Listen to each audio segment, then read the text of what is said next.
ভিডিওতে আলোচনা করব ফ্রি হ্যান্ড রাইটিং এর একটি গুরুত্বপূর্ণ ক্লাস নিয়ে, যে ক্লাসের মাধ্যমে আমরা right from verb, subject verb, agreement etcetera বিষয়গুলো কভার করব এবং কিভাবে প্যারাগ্রাফ আপনার ফ্রি হ্যান্ড রাইটিং বিষয়ে যে টপিকগুলো আছে এগুলো আমরা কিভাবে শিখতে পারি, আমরা নিজে নিজে কিভাবে মেক করতে পারি, এই বিষয়গুলো আমি আপনাকে শেখাবো। সো এই ফ্রি হ্যান্ড রাইটিং ক্লাসটা আমি আমার কুর বই থেকে নিয়েছি। যদি আপনারা এই কুর বইটা সংরক্ষণ করেন, টু বি অনেস্ট আমি বলতে পারি যে এই বই পড়লে আপনি 100% প্লাস পাবেন। এবং এই বইয়ের প্রথম পেজে আপনার আলোচনা করা হয়েছে কিভাবে এই বইটি পড়লে আপনি এ প্লাস পাবেন এবং বইয়ের পরবর্তী পড়াগুলা উইথাউট টিচার স্যার আপনি বুঝতে পারবেন। সো এই বইটার একটা বিশেষ বৈশিষ্ট্য বলি, প্রত্যেকটা শব্দের অর্থ বাংলা আলোচনা করা আছে, গল্পের অনুবাদ বাংলা অনুবাদ আলোচনা করা আছে এবং একটা শূন্যস্থানের কি জন্য একটা ওয়ার্ড বসলো সেটার বাংলা ব্যাখ্যা এক্সপ্লেনেশন দেওয়া আছে। সো এই ফ্রি হ্যান্ড রাইটিং এর বিষয়ের মাধ্যমে আমরা এই বিষয়গুলো কভারেজ করার ট্রাই করব। সো ফ্রি হ্যান্ড রাইটিং পাওয়ার জন্য আপনাকে দুইটা বিষয় মাথায় রাখতে হবে।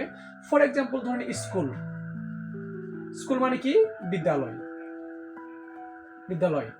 আমি যদি বলি টু স্কুল তাহলে কি বিদ্যালয় এ, তার মানে আমরা বুঝলাম বাংলায় কিন্তু প্রিপজিশনের যে শব্দটা এটা কিন্তু লাস্টে চলে গেল এবং ইংরেজিতে কিন্তু তার আগে আসলো। টু স্কুল মানে স্কুলে, ইন দ্য রিভার মানে নদীতে, এইটা আপনাকে বুঝতে হবে। এবং আমরা এই সেন্টেন্স মেক করার জন্য আমরা এইটা ফরম্যাট ব্যবহার করবো, subject last preposition, last preposition, last preposition এবং ভার্ব, এইভাবে আমরা আলোচনা করবো এবং এইভাবে আলোচনা করার মাধ্যমে আমরা পুরো বিষয়টাকে কভার করার ট্রাই করবো। ফ্রি হ্যান্ড রাইটিং বোঝার জন্য আমাকে এই বাক্যের ভার্ব খুঁজে বের করতে হবে। এখানে ভার্ব হচ্ছে বোঝাই, এটা একটা বাক্য এবং এই বাক্যের ভার্ব হলো সৃষ্টি করা এবং এই বাক্যের ভার্ব হলো গাছ কাটা এবং এই বাক্যের ভার্ব হলো ব্যবহার করা। সো আমাকে প্রথমে বাক্যের সাবজেক্ট লিখতে হবে। এখানে বাক্যের সাবজেক্ট হলো কি বন নিধন এবং গাছ কাটা বলতে কি বোঝায়, মানে বন নিধন বোঝায়। তার মানে কি কে মানে গাছ, যেহেতু বন নিধনকে আমরা এই বাক্যের সাবজেক্ট হিসেবে ব্যবহার করেছি, তার মানে কি বন নিধন ইংরেজি হলো ডিফরেস্টেশন, ডিফরেস্টেশন মানে কি বন নিধন। এখানে যেহেতু এটা সাবজেক্ট থার্ড পারসন সিঙ্গুলার, এখানে ভার্বের সাথে কিউ এস বাই এস হবে। এখানে বুঝাই ইংরেজি হলো মিন, মিনস বুঝাই, বন নিধন বুঝাই, নির্বিচারে গাছ কাটা। এই অবজেক্ট অংশে আমাকে দেখতে হবে যে এই যে গাছ কাটা কিন্তু এটা নন ফাইনাইট ভার্ব, এটা আমরা নন ফাইনাইট করবো, কাটিং দ্বারা নন ফাইনাইট রিপ্লেস করবো। এই নির্বিচারে এটা হলো একটা, এই জায়গায় কিন্তু নির্বিচার এ বিভক্তি আছে, তার মানে কি প্রিপজিশন, তার মানে আপনাকে লিখতে হবে এট, নির্বিচারে গাছ কাটা। গাছ কাটা হলো কি cutting, cutting down trees at randomly, random at randomly, নির্বিচারে গাছ কাটা। Deforestation means cutting down trees at randomly. So নির্বিচারে কি গাছ কাটা। আমি একটা আগে তো বলছিলাম যে লাস্ট প্রিপজিশন, লাস্ট প্রিপজিশন আপনাকে যে বাংলা বাক্যে যে প্রিপজিশনগুলো আছে প্রিপজিশনগুলো কি লাস্ট থেকে বসাতে হবে এবং ইংরেজি থেকে বাংলা করা, মানে আমরা যদি ইংরেজি থেকে বাংলা করি দেখেন বন জঙ্গল নির্বিচারে গাছ কাটাকে বুঝাই, নির্বিচারে গাছ কাটা বুঝাই, বন নিধন, বন নিধন নির্বিচারে গাছ কাটা বুঝাই। সো এটা হলো বাংলা থেকে ইংরেজি করার একটা স্ট্রাকচার এবং ইংলিশ থেকে বাংলা করার একটা স্ট্রাকচার, সেম ক্যাটাগরি। এরপরে এটা সাবজেক্ট হলো কি এটি একটি অসাধু লোকদের দ্বারা দল দ্বারা সৃষ্টি হয়।